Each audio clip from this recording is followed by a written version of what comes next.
So for all the hemming and hawing about the Warriors' 3-7 start to the season, you look up now, and they're 6th in the Western Conference, and they're playing way better. This video, I want to talk about the Warriors for a bit because I was never really worried about the Warriors, and yes, there may be some bias rooted in that because I did pick the Warriors to repeat this year. That was my preseason pick, but I wasn't worried for a lot of reasons, and, you know, there is some not glaring holes, but there are some holes in this iteration of the Warriors team that maybe I didn't expect heading into the year. Maybe some issues that I underestimated heading into the year, but I still think this team is going to come out of the West, and I still think they have a great shot at winning the championship. Now, the way Boston's playing, it's kind of changing my mind a little bit, but I'm still going with the infrastructure and, you know, the great player that is Stephen Curry, who, you know, if you've seen my MVP rankings video, you should check that out, by the way. The link will be in the description below. Stephen Curry has been putting together a season that is the best of his career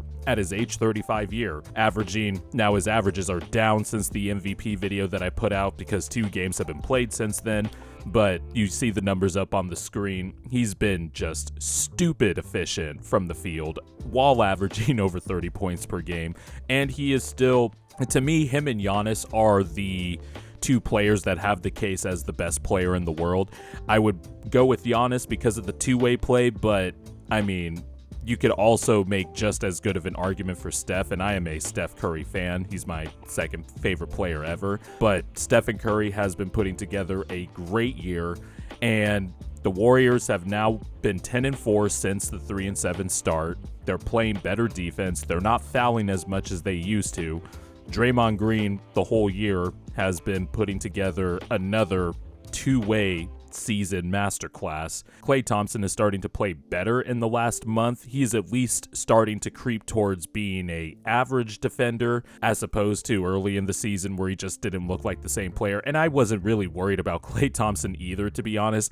As you could tell, I just have a lot of faith in the infrastructure of the Warriors, because why wouldn't you have faith in a team that's been to the finals 6 out of the last 8 years? I understand this will eventually come to an end, but I mean, the core is still really good. They have young players, and look, some of the young players, maybe the 2 timelines thing, maybe I got a little too hyped off of their championship run because you just look at the age and the talent of some of the young players, but I might have to take an L on the James Wiseman thing because that looks like it's just not going to work out. They are probably just going to leave him in the G League. I don't know for how long. Me personally, if I'm trying to capitalize winning off of Stephen Curry's late prime, or shit, even his current prime right now, not even a late prime, I would probably just leave James Wiseman in the G League. But Steve Kerr has tweaked his rotations a little bit since then. Draymond Green is playing more with the second unit. The starting 5 the whole year has always been really good, and, you know, they were a plus 23 in terms of net rating per cleaning the glass. Their offensive rating, the starting 5's offensive rating is still outrageously good. The defensive rating, they still play elite defense. The pool party lineups, those were struggling out of the gate. Last year, the pool party lineups were just blitzing teams. This year, it started off a little bit rocky, but it's kind of stabilized a little bit, and Jordan Poole is starting to shoot the ball better recently in these last handful of games. So is Klay Thompson. Some of the Warriors' main lineups that they are probably going to use in the playoffs, those lineups have just been solid all year, which is another reason why I wasn't really worried.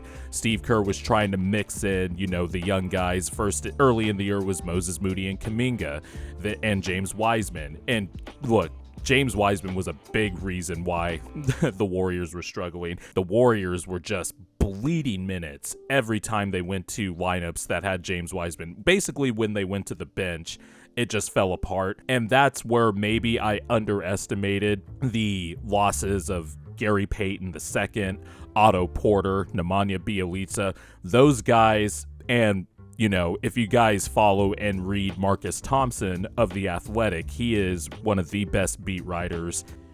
If I need to figure out something that's Warrior-centric or read up on something that's Warrior-centric, Marcus Thompson is my go-to beat writer. And he brought this up in a recent piece he wrote about where he did a little interview with Kevon Looney about, his early career struggles trying to figure out the Warriors' brand of basketball, and Marcus Thompson equated it to studying advanced level geometry, and some of the young players are still struggling with that, and they were struggling earlier in the year. Wiseman just might not work out for the Warriors. That's just a whole different, that's like beyond not being able to understand Warriors basketball. He just might not be the player, the number 2 lottery pick that we all think he was pre-draft. But losing Nemanja Bjelica, Gary Payton II, Otto Porter, guys that fit the Warriors' bill of cutting, shooting, passing, knowing where to be, even if, like, say, Nemanja Bjelica isn't the best defender in the world, they know where to rotate, etc., etc.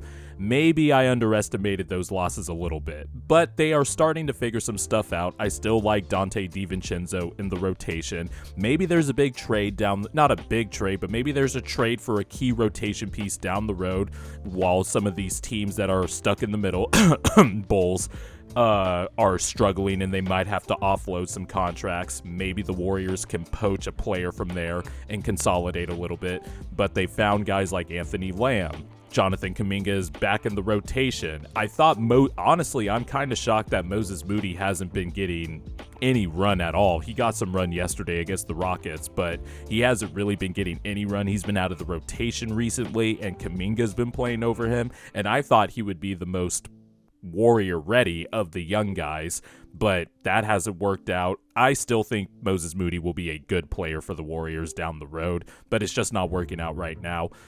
So Steve Kerr has figured out the rotation a little bit, though, and while the depth might not be as strong as it was last year, they still have vets that know what they're doing, like JaMychal Green, who has been really springy recently, dunking the ball a lot and all that stuff. I mean, he's getting up for a 35-year-old. Dante DiVincenzo, he's been struggling shooting the ball recently, but you could tell he is just trying to do Warrior stuff, get on the ground for loose balls, make the extra connective pass, etc., etc. Anthony Lamb, who is on a 2-way deal, there are some rough moments, but you could tell he at least knows what he tries to do the right thing in the Warriors offense. He knows how to cut. He does the thing where he waits an extra beat, an extra second before realizing, hey, Steph Curry might be running around the screen and he might be open, and he'll give it to Steph for a wide open 3, pass up an open shot himself to get Steph a better shot, and that's the beauty of the Warriors offense. Bottom line is, I'm just not worried about the Warriors. They're figuring some things out still. Yeah, the bench still kind of bleeds some minutes, but they've been playing better recently. And I imagine as the season goes on, the guys coming off the bench are going to get more and more comfortable playing in this style of offense and all that. So I'm really just not worried about the Warriors. And I wouldn't be surprised by at the end of the season, they would have the number 1 seed in the West. I thought they would be on pace to win like 67 games this year and kind of just go off of that championship swagger after winning the championship last year, kind of like in 2015 when they won and then they came in like gangbusters and won 73 games. I thought they would win like 65 games this year. That's not looking as likely, but by the end of the year, I wouldn't be surprised if they were on top in the Western Conference.